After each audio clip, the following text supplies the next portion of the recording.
Ils sont revenus en famille pour faire face ensemble à l'impensable. De la maison qu'occupait Bridget Berg, il ne reste plus rien. Nous vivions ici depuis presque 16 ans. C'était une belle maison. Nous avons passé beaucoup de bons moments ici. Son quartier d'Altadena, au nord de Los Angeles, est aujourd'hui méconnaissable, quasiment entièrement ravagé par les flammes. J'ai vu cette maison brûler en direct aux informations pendant que j'étais au travail. En venant ici, je ne m'attendais pas à trouver grand-chose, mais il y a quelques souvenirs. Des bibelots qui ont résisté au feu, même si la plupart sont réduits en cendres. Ça, c'était le salon. C'est l'entrée principale. Là-bas, il y avait une chambre à coucher, une autre chambre et la chambre principale. À l'arrière, il y avait une douche. Cette chose-là, c'était une douche. Regardez, là, c'était la vue. Nous sommes tombés amoureux de cette vue, de la piscine et du terrain de golf qui se trouve juste à côté. Éparpillés par terre, des milliers de débris calcinés que la mère de famille piétine désormais. Il y avait mon vélo d'appartement là-dedans. Ah, il est toujours là. C'était un endroit merveilleux. Toute une vie partie en fumée, en quelques heures à peine, engloutie par des incendies incontrôlables. Depuis mardi, les flammes courent sur le sol américain et encerclent Los Angeles. La ville, enveloppée désormais par des nuages noirs opaques. Ce vendredi, plus de 14 000 hectares avaient déjà brûlé. Alors sur tous les fronts, les pompiers s'activent pour ralentir la progression du feu. Des foyers incandescents qui, dans la nuit, ressemblent à des volcans en éruption et menacent certains des lieux les plus mythiques des États-Unis. Malibu, Hollywood, les villas des stars du monde entier. Un paradis au bord de l'océan, transformé en brasier. Récit de ces derniers jours en enfer pour les Californiens.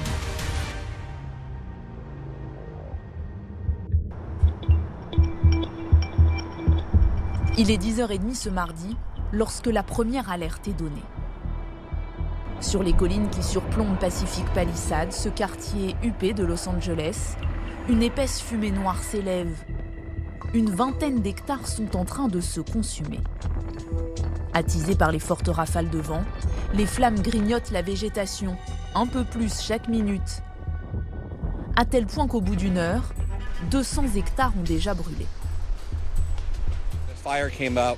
Oui, le feu est parti d'une ligne de crête qui se trouve au-dessus de Palisade Drive et de Lackman Lane. Et maintenant, avec le vent, il arrive ici. Come on, guys! We gotta go! Hors de contrôle, le feu se propage à une vitesse impressionnante et se rapproche des maisons de ses habitants, appelés d'urgence à évacuer.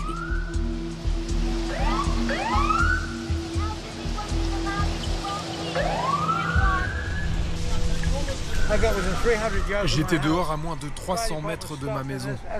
Les pompiers se sont arrêtés et à ce moment-là, nous avons vu des débris littéralement enflammés atterrir sur la route, près de l'endroit où nous nous trouvions. J'ai compris qu'il fallait partir d'ici. Tout ce que j'avais perdu était perdu. Il n'y avait rien à faire. Résigné, cet homme abandonne son quartier en proie aux flammes. Et comme lui, des milliers de personnes s'enfuient et prennent la route.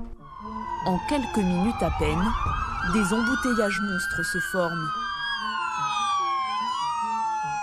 Peu à peu, les voitures sont rattrapées par les flammes. Une course contre la montre commence alors. Are you evacuating? Are you okay? Oh my gosh, are you okay? Can I just leave my car right there? Where's your car?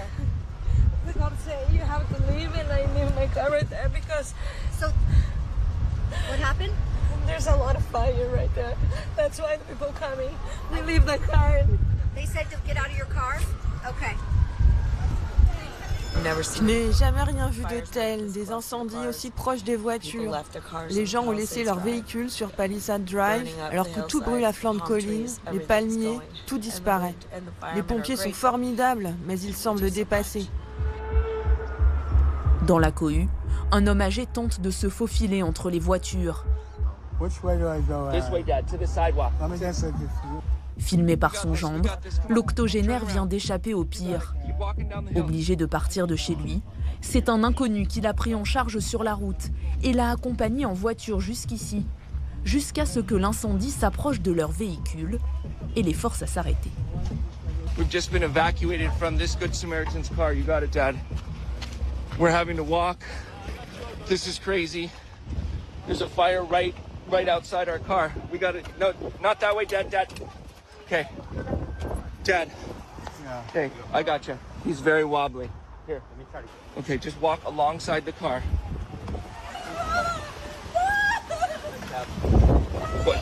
Okay, grab this pole. Grab this pole. Thank you. Thank you. I'm gonna get your walker, Dad. Hold on to that, okay? Alors que la panique gagne du terrain, il patiente, agrippé au poteau. Los Angeles est frappé par les incendies les plus destructeurs de son histoire. En tout, 5 foyers dévorent le nord et l'ouest de la ville, et plusieurs communes limitrophes. Des feux immenses qui engloutissent sans pitié les habitations, quitte à prendre au piège leurs occupants. Derrière les baies vitrées de leur maison, 2 hommes filment les flammes jaunes et oranges qui les menacent. Et qui se rapprochent inexorablement. Oh shit. So, where's the gas? Outside.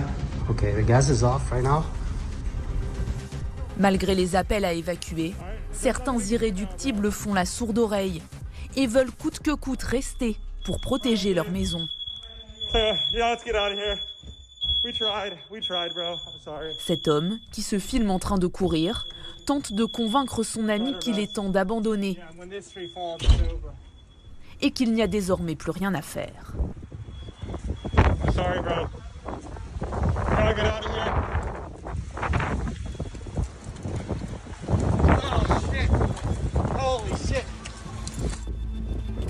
Face aux éléments, le combat est perdu d'avance. Les maisons s'embrasent les unes après les autres.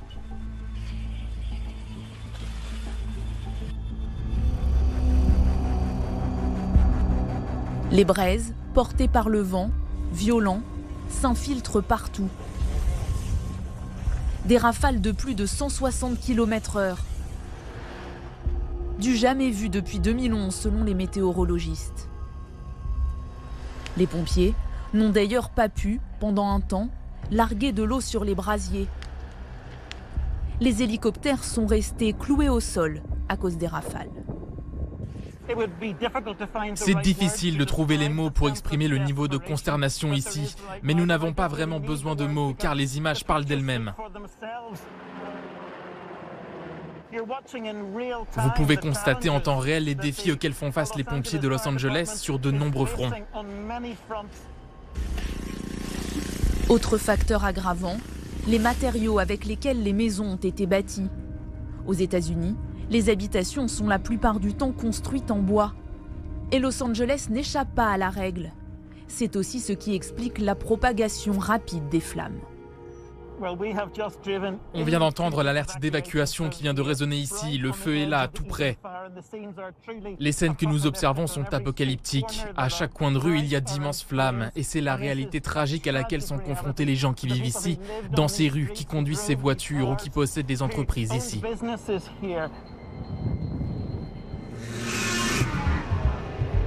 Comment expliquer un tel désastre? Le danger a-t-il été sous-estimé? Les services météorologiques avaient mis en garde dès le 2 janvier. La maire de Los Angeles, en voyage au Ghana, n'a publié son message de prévention que le lundi 6. À peine descendue d'avion, elle est assaillie par les questions de ce reporter de Sky News. Le chef des pompiers dit qu'ils ont fait tout ce qu'ils pouvaient, mais qu'il manque d'eau. Qu'avez-vous à répondre à ça? Devez-vous des excuses aux habitants pour avoir été absentes pendant que leur maison brûlait? Regrettez-vous d'avoir coupé dans le budget des pompiers de Los Angeles de plusieurs millions de dollars, Madame la maire? Vous n'avez rien à dire aujourd'hui? Quelques heures plus tard, Elle prend finalement la parole lors d'une conférence de presse. Nous continuons à être confrontés à une tempête de feu d'un niveau extrêmement élevé. Des vents historiques et une sécheresse prolongée ont créé une tempête idéale pour un incendie. Cela a chassé les gens de leur domicile, a emporté leurs maisons et a coûté la vie à des personnes. J'ai visité les zones touchées et vous pouvez voir à quel point ces incendies provoqués par le vent sont rapides et dévastateurs. Des autorités dépassées, ce qui contraint certains habitants à prendre les choses en main. Dans la banlieue nord de Los Angeles, Lynn, 62 ans, refuse obstinément que sa maison ne disparaisse. Mes parents ont 90 ans. Ils vivent dans cette maison depuis 75 ans. Et ils ont toujours eu la même police d'assurance. Sauf que les assureurs ont décidé de ne plus les couvrir pour les incendies. C'est arrivé comme ça, donc ils n'ont plus d'assurance. Depuis 2022, plusieurs assureurs ont choisi de ne plus couvrir les risques d'incendie en Californie. Trop récurrents selon eux, et surtout trop coûteux. Si la maison de Lynn part en flammes, sa famille pourrait se retrouver à la rue. Alors malgré les appels des autorités à évacuer la zone, elle reste coûte que coûte. Je sais qu'il ne faudrait pas faire ça, mais vous savez quoi? Je n'ai pas le choix. Envoyez-moi en prison si vous voulez. Il n'y a pas de mots pour décrire à quel point ce qui se passe est déchirant. C'est toute une vie qui part en fumée, toute notre vie. On ne la récupérera pas. Tous nos souvenirs ont disparu. Dans sa course folle, le feu ne fait pas de détails, n'épargne personne. Avant l'incendie, voici Malibu, ville idyllique de Californie, accolée à Los Angeles, dont la plage a été rendue célèbre par la série Alerte à Malibu. Le long de ce banc de sable, face à la mer, d'opulentes villas appartenant à des célébrités. Mais le décor a pris des allures de film catastrophe. Sur des centaines de mètres, il ne reste plus que des tas de cendres et de métal. C'est le sort qu'a subi la maison de Paris Hilton. La riche héritière et mannequin a dû fuir face à l'avancée du feu. Elle filme la scène. Ok, j'ai trouvé tout le monde. Chargez la voiture, je suis prête à aller à l'hôtel. C'est en regardant la télévision qu'elle a finalement découvert que sa résidence n'était plus qu'un amas fumant. Avec son téléphone, elle filme ce qu'il reste de sa villa. Dans ce quartier huppé, qu'on aurait pu croire à l'abri de tels ravages, la vie de ces stars a basculé soudainement, passant d'un luxe préservé à une destruction totale. James Woods, acteur américain notamment connu pour ses rôles dans Il était une fois en Amérique et Casino, vivait lui sur les hauteurs de Pacific Palisades, avec une vue sublime. Il publie au début de l'incendie cette vidéo depuis sa villa. Ça a l'air d'aller. La maison n'est pas en feu. Je suis juste là au cas où des braises l'atteindraient. J'espère que vous avez tous bien fermé vos fenêtres. Peu de temps après, il est contraint d'évacuer, laissant sa maison se faire dévorer par les flammes. À un moment, nous n'arrivions pas à ouvrir la porte de notre garage à cause du vent. Et là, on s'est dit, oh mon Dieu, nous sommes au beau milieu des collines, on va devoir s'enfuir à pied. J'ai 77 ans, je ne peux pas marcher sur ces collines qui sont comme l'Everest. C'est très raide, vous savez. Sarah était chez nous la nuit dernière avec sa nièce de 8 ans. Elle est sortie avec sa petite tirelire jaune pour nous aider à reconstruire la maison. Je suis désolé. Un jour, vous êtes dans la piscine et le jour d'après, tout a disparu. C'est dans ce même quartier de Pacific Palisades que Laetitia Hallyday et ses filles étaient installées depuis 17 ans. D'abord dans cette maison avec Johnny, puis dans une nouvelle demeure à proximité depuis le décès de l'artiste. Cette villa, où elle avait choisi de se reconstruire, la voici avant, Des souvenirs de la star tapissaient les murs. Et la voici aujourd'hui. Tout a été englouti par le brasier. Cette maison était notre refuge dans le chaos du deuil, notre ancrage lorsque tout semblait s'effondrer. Tout a disparu, et avec elle une part de mon âme. Le chagrin est sans fin.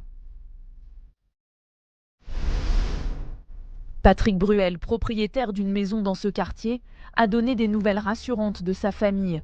Mais lui aussi a perdu sa villa.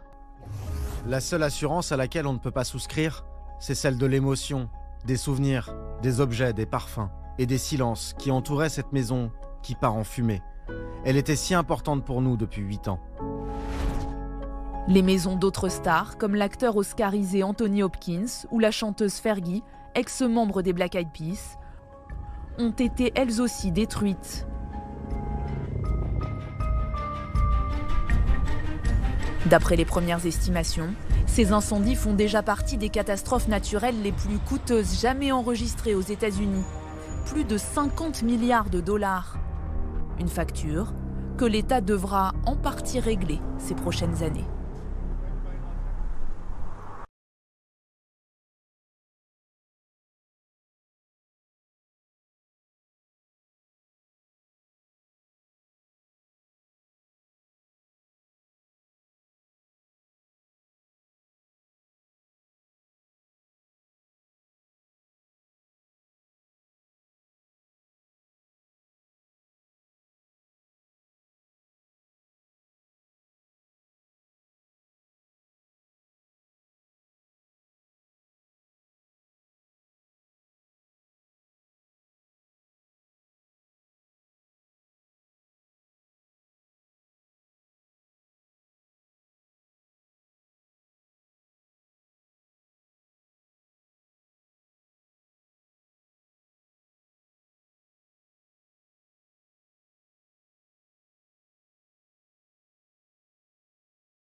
Jésus-Christ TV